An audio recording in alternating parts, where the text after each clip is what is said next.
นะบางทีเราหลับไปแล้วนะแต่ว่าเรายังฝันได้แต่ธาตุรู้มันก็ยังปรากฏเรื่องราวของสัญญาสังขารของมันบางทีเราหลับตาอยู่แต่ทำไมภาพนั้นถึงปรากฏออกมาได้เนี่ยเรียกว่าจิต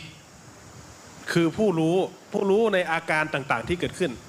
สิ่งต่างๆที่เกิดขึ้นเรียกว่าเจตสิกหรืออาการต่างๆมีอารมณ์ความพอใจความไม่พอใจหรือความคิดการคาดคะเนต่างๆอาการของมันนะทีนี้เมื่อเรายังไม่มีสติพอที่จะเข้ามาเห็นเนี่ยเราจะเข้าไปยึดถือเอาโดยอัตโนมัตินะเรียกว่าพร้อมที่จะยึดถือเอาโดยอัตโนมัติเลยเห็นอะไรแล้วก็จะยึดถือเอาเหมือนกับเราเกิดขึ้นมาเขาบอกว่าเราชื่อนี้ใช่ไหม